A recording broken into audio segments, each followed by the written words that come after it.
अस्सलाम वालेकुम, क्या हाल है आप लोगों का? उम्मीद करती हूँ आप लोग सब खैरियत से हों और आपके रोज़े बहुत अच्छे जा रहे हों। आज देखें जी ये मैंने क्या बनाया है। आज मेरी बहुत, बहुत, बहुत प्यारी मेरी फ्रेंड है, उनके घर आज मेरी इफ्तारी है और जाने से पहले उनके बच्चों को दोनों को मीठा बहुत पसंद है। तो अब मेरा दिल था कि उनके लिए मैं कुछ मीठा लेके जाऊँ, तो फिर मुझे ख़्याल आया कि मैं क्यों ना आज केक बनाकर उनके लिए लेके जाऊँ। तो वॉलनट केक आज मैंने बनाया है, बहुत प्यारा आपको नज़र आ रहा है। तो चलिए फिर मैं आपको बताती हूँ केक मैंने कैसे बनाया और फिर हमारा इफ्तार उनके घर आज कैसा गुज़रा। सबसे पहले चॉकलेट गनाश बनाने के लिए डबल बॉयलर मेथड का यूज़ करते हुए मिल्क चॉकलेट उसमें डालिए और उसको अच्छी तरह से मेल्ट कर लीजिए। उसके बाद वाइट मिल्क चॉकलेट उसमें मैंने डाली है और उसको भी अच्छी तरह मेल्ट कर लिया है और उसके बाद फ्लेम उसका बंद कर दीजिए और उसको खूब अच्छी तरह मेल्ट करने के बाद उसमें 1 कप जो है वो क्रीम का आहिस्ता-आहिस्ता मिक्स करें। नीचे से आपने फ्लेम बंद कर देना है और अच्छी तरह जब मिक्स हो जाए क्रीम, आहिस्ता-आहिस्ता आपने इसमें क्रीम डालनी है, एकदम सारी क्रीम नहीं डालनी। और उसके बाद ये बहुत अच्छा-सा गनाश बन गया है। अब आप इसको चाहें तो आप इसको गनाश को ऐसे भी यूज़ कर सकते हैं, केक के ऊपर स्प्रेड करने के लिए, लेकिन मुझे क्योंकि गनाश फ्रॉस्टिंग बनानी है, इसलिए मैं इसको 1 घंटे के लिए रेफ्रिजरेटर में रख दूँगी पैक करके और उसके बाद मैं आपको बताऊँगी कि मैंने उसका क्या करना है। जब तक वो फ्रिज में रख दिया है मैंने, तो फिर मैंने केक बनाना स्टार्ट कर दिया है। अच्छा, इसकी डिटेल्ड रेसिपी और क्वांटिटी सारा कुछ मैंने डिस्क्रिप्शन बॉक्स में लिख दिया है, आप वहाँ से इसकी रेसिपी कंप्लीटली ले सकते हैं। अब मैंने बटर को सॉफ्ट कर लिया है। सबसे पहले तो बटर सॉफ्ट करने के बाद उसमें मैंने कैस्टर शुगर मिक्स की है।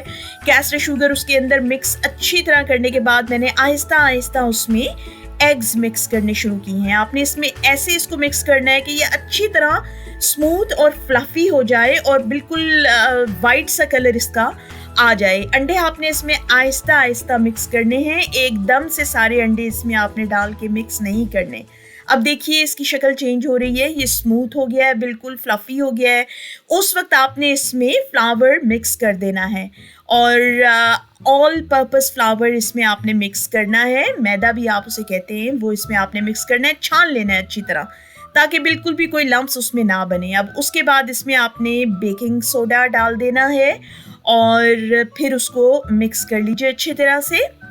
अब ये मिक्स हो गया है। अब इसमें मैंने डाली है जनाब cold coffee, strong cold coffee इसमें मैंने डाली है और अब मैं इसमें क्रश्ड वॉलनट्स शामिल कर रही हूँ और फिर इसको अच्छी तरह से मिक्स कर लेना है, लेकिन ओवर मिक्सिंग नहीं करनी है आपने, कभी भी केक को ओवर मिक्सिंग नहीं करनी, नहीं तो केक हार्ड हो जाता है। ग्रीस कर लीजिएगा, टिन को ग्रीस करना ना भूलिएगा। अब इसको प्री हीटेड ओवन में 350 फ़ारेनहाइट पर आप बेक होने के लिए रख दें और जब तक वो बेक होता है हम यहाँ पर बनाना शुरू करेंगे केक आइसिंग। बटर को अच्छी तरह सॉफ्ट करने के बाद इसके अंदर अब हम मिक्स करेंगे कॉफ़ी। कॉफ़ी जो है वो कोल्ड है और कॉफ़ी इसमें मिक्स करने के बाद इसमें हम डालेंगे पाउडर्ड शुगर। आइसिंग शुगर डालने के बाद इसको अच्छी तरह से मिक्स कर लीजिए। अब इसको इतनी अच्छी तरह से मिक्स करना है आपने कि ये बिल्कुल फ्लफ़ी हो जाए और दिखने में बिल्कुल पेल सा इसका कलर हो जाए। ओवर मिक्सिंग नहीं करना है आपने, 3 से 4 मिनट तक आपने इसको सिर्फ मिक्स करना है और ये आइसिंग हमारी रेडी हो गई है। अब इसके बाद मैंने रेफ्रिजरेटर से निकाल लिया है अपना गनाश और गनाश तैयार है, लेकिन मुझे इसकी फ्रॉस्टिंग चाहिए तो मैंने इसको बीट कर लिया है। तकरीबन 3 से 4 मिनट आप इसको बीट करें। ये देखिए शानदार फ्रॉस्टिंग इसकी तैयार हो गई है। अब मैंने इसको डाल लिया है पाइपिंग बैग में और अब मेरे लिए ये रेडी हो गई है बिल्कुल शानदार सा। अगर आपको ये रनी लगे, बहुत ज़्यादा लूज़ लगे फ्रॉस्टिंग, तो आप इसको 10 टू 15 मिनट्स के लिए फ्रिज में दोबारा रख सकते हैं। अब मेरी डेकोरेशन स्टार्ट हो गई है। अब डेकोरेशन के लिए मैंने थोड़ा सा उस पर फ्रॉस्टिंग डाली है ताकि केक हमारा जो है चिपक जाए उसके साथ और डेकोरेशन करने में आसानी हो। अब इसके ऊपर मैंने ये शुगर सिरप डाल दिया है। शुगर सिरप हमेशा आप डालें तो ज़रा अच्छा ही होता है क्योंकि इससे सॉफ्ट हो जाता है केक, बिल्कुल सॉफ्ट हो जाता है, स्मूथ सा हो जाता है। अब इसके ऊपर केक आइसिंग मैंने लगानी शुरू कर दी है और ये नाइस से स्वर्ल्स इसके ऊपर बना लिए हैं मैंने। साइड्स पे भी बड़ी सफाई से लगा ली है आइसिंग, और ये टेस्ट में भी बहुत मज़ेदार लगती है, आप ज़रूर ट्राई कीजिएगा। अब मैंने इसके साइड्स पे क्रश्ड वॉलनट्स लगा लिए हैं, और ये देखिए नाइस सी शक्ल निकल आई है केक की माशाल्लाह। और इसके बाद जनाब ये जो मैंने गनाश फ्रॉस्टिंग बनाई थी उससे खूबसूरत से डेकोरेशन इसके ऊपर आप कर लीजिए। थोड़े से वॉलनट्स मैंने बीच में लगा लिए हैं, और हमारा नाइस सा वॉलनट कॉफ़ी केक तैयार हो गया है माशाल्लाह। बहुत अच्छी शक्ल निकल आई इसकी। इसको मैंने फ्रिज में रख दिया था थोड़ी देर के लिए, जब तक मैं तैयार हो रही थी, कि मैंने कहा उतनी देर में ज़रा ये बिल्कुल अपनी शेप में रहे, क्योंकि थोड़ा सा गर्म था उस दिन। तो मैंने कहा ऐसा ना हो कि ये पिघलना शुरू हो जाए, मेल्ट होना शुरू हो जाए इसकी फ्रॉस्टिंग। तो माशाल्लाह केक मैंने रख दिया जनाब बॉक्स के अंदर, और नाइस सा प्रॉपर सा रेडी कर लिया। बड़ी मुझे खुशी थी कि मैं लेके जाऊंगी तो बच्चे बहुत खुश होंगे। अब इसको मैंने फ्रिज में रख दिया, और उसके बाद मैं जल्दी जल्दी भागी तैयार होने के लिए। अल्लाह का शुक्र है मैंने कपड़े अपने रख लिए थे प्रेस करके पहले ही। ये देखिए जी मेरा ये बहुत खूबसूरत ड्रेस है, ये जे डॉट का है ये, और इसका ये ऑफ वाइट कलर का ट्राउज़र है, और पीच कलर का ड्रेस है, पीची कलर का मेरा स्कार्फ है, और ये बड़ी प्यारी सी चूड़ियाँ हैं। मेरी चूड़ियाँ पहनने का बहुत शौक़ है मुझे, मैंने चूड़ियाँ बहुत ज़्यादा जमा करके रखी हुई हैं, कभी आपको अपनी चूड़ियाँ भी दिखाऊंगी। अब ये ड्रेस मैंने तैयार करके रख लिया था जल्दी से, पहले से ही, तो जल्दी जल्दी मैंने ये ट्राई किया। ये देखिए जी ये पाकिस्तान से ये मेरी सिस्टर्स ने मुझे भेजी थी, और ये प्रॉपर कोल्हापुरी चप्पल है, और उस पर तिल्ले का काम हुआ था। तो तैयार हो गए हम लोग, फिर निकले। अल्लाह का शुक्र है वैसे थोड़ा ही टाइम रह गया था इफ्तार में, लेकिन केक बनाने में मुझे बहुत ज़्यादा टाइम लग गया था, और हम पहुँचे भी बहुत देर से। बहुत एम्बैरसमेंट हो रही थी, लेकिन बस देर हो गई थी, क्या करते। देखिए नाइस वेदर हुआ हुआ है, बहुत प्यारा मौसम हुआ हुआ था, और इस वजह से हम लोगों को रोज़े वगैरह तो यहाँ पे लगते नहीं हैं। लेकिन ये है कि गर्मी वगैरह नहीं होती, लेकिन लंबा होता है रोज़ा बहुत। हमारा तकरीबन 18-19 घंटे का रोज़ा बन जाता है, तो बस वो शुगर लेवल लो हो जाता है इफ्तार के टाइम तक, वरना गर्मी प्यास वगैरह तो हमें नहीं लगती। ट्रैफिक बीच में रुक गया, हर सिग्नल पे लग रहा था कि जैसे हमें देर हुई चली जा रही है, लेकिन अल्लाह का शुक्र है, अल्लाह करके हम लोग पहुंच ही गए किसी ना किसी तरह ट्रैफिक रुकने के बावजूद। और फिर जैसे ही हम लोग पहुँचे वहाँ पे सब मेहमान आए हुए थे, और माशाल्लाह इफ्तार सजी हुई थी टेबल पे। और मेरी ये फ्रेंड इतनी माशाल्लाह इतनी मेहमान नवाज है, हम जब इनके घर जाते हैं हमेशा वो जो है इतनी मेहनत करके टेबल पूरी सजा के रख देती हैं, किस्म किस्म के वो खाने बनाती हैं, उन्हें बड़ा शौक़ है, और इतने मज़े की बातें करती हैं। मेरी उनके साथ बहुत अच्छी दोस्ती है माशाल्लाह, बहुत खुश अखलाक हैं वो। और आजकल ज़रा थोड़ी सी बीमार हैं, उनकी सर्जरी हुई थी, तो मेरी आप सब लोगों से रिक्वेस्ट है कि ज़रा प्लीज़ उनके लिए बहुत ज़्यादा आप सब लोग दुआ कीजिएगा। उनके बहुत प्यारे मासूम 2 बच्चे हैं, कि अल्लाह पाक जल्द अज जल्द उनको सेहत अता फरमाए, आमीन सुमा आमीन। अब देखिए उन्होंने कितनी सजावट की है माशाल्लाह, सारी चीज़ें अपने हाथ से बनाई थी, और हमें बहुत मज़ा आया। इसके बाद मैं आपको एक और शख्स से मिलाऊंगी, बहुत अच्छी समझ बूझ रखने वाले, बहुत ही क्वाइट फेमस हैं यहाँ पर, एक दीनी शख्सियत हैं, और वो मेरे चचा ससुर हैं, और उन्होंने बेशुमार बुक्स लिखी हैं, बहुत ही जानी मानी शख्सियत हैं वो यहाँ पर। तो उनसे भी मैं आपकी मुलाकात करवाऊंगी, थोड़ी सी बातचीत उनके साथ की थी, वो भी आपके साथ ज़रूर शेयर करूँगी। तो अब ये देख लीजिए आप माशाल्लाह माशाल्लाह कि इस बीमारी की हालत में भी उन्होंने कितनी ज़्यादा मेहनत की थी। एक और उनकी फ्रेंड है बहुत अच्छी सी, वो उनके साथ हेल्प कराने उनको आ गई थी, अल्लाह पाक उनको भी जज़ा दे।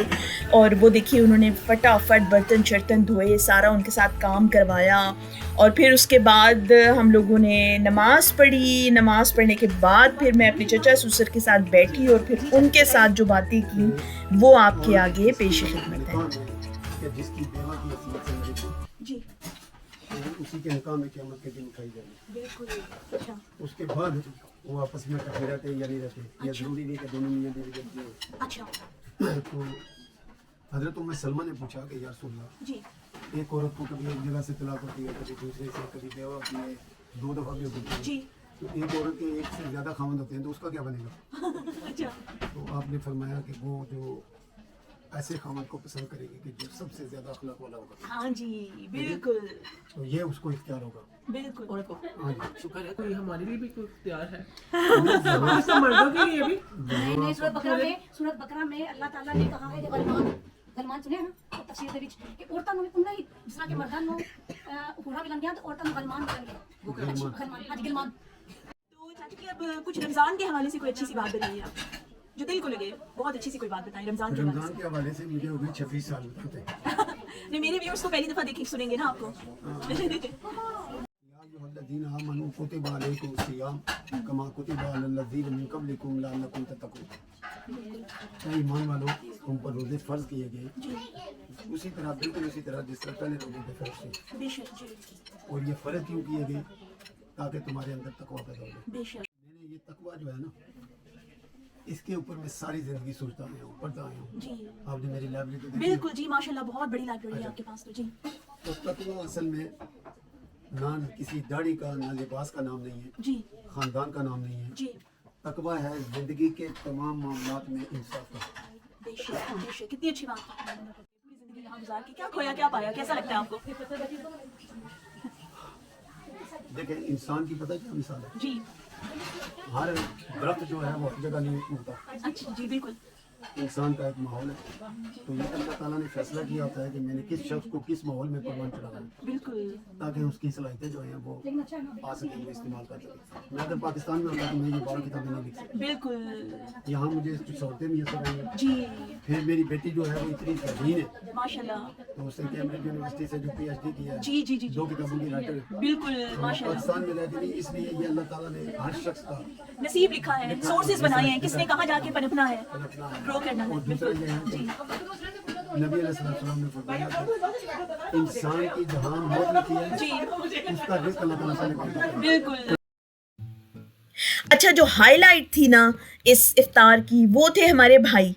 माशाल्लाह इतने अच्छे कि तमाम बीवियों के शोहरों को अल्लाह मियाँ ऐसा बना दे। मेरी बहन, मेरी सिस्टर, मेरी सहेली जो बीमार थी, माशाल्लाह उनके हस्बैंड जो हैं, देखिए कैसे काम करवा रहे हैं उनके साथ, बड़े ही अच्छे तरीके से उन्होंने हमें भी सर्व किया और बर्तन धो रहे हैं माशाल्लाह। हालांकि उनको खुद भी बुखार था, अल्लाह पाक उनको जज़ा दे। तो मुझे तो बड़ी दिली खुशी हुई, हमने बड़ी दुआएं उनको दी और मैं आपके साथ ये शेयर करना चाहती थी। माशाल्लाह माशाल्लाह, देखिए कितने अच्छे शौहर हैं। उसके बाद जनाब केक आ गया मैदान में और सब इफ्तार कर चुके थे, नमाज़ पढ़ चुके थे।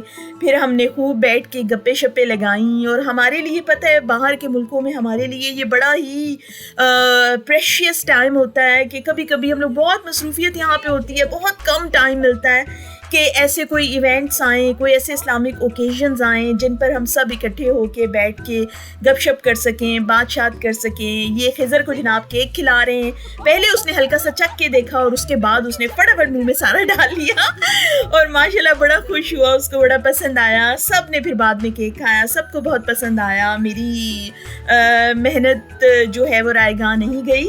और आप लोगों को ये व्लॉग कैसा लगा मुझे ज़रूर बताइएगा और कमेंट्स करें और लाइक करें, शेयर भी करें और नेक्स्ट व्लॉग तक के लिए मुझे इजाज़त दें। इंशाल्लाह अब जो मेरी नेक्स्ट इफ्तार है मेरी एक और फ्रेंड के घर, तो उसका व्लॉग मैं आपके साथ शेयर करूंगी और उम्मीद करती हूँ आपका रमज़ान बहुत अच्छा गुजरे और आपकी तमाम दुआएं अल्लाह पाक कबूल फरमाए, आपको सेहत दे अल्लाह पाक। अच्छा जी, अल्लाह हाफ़िज़।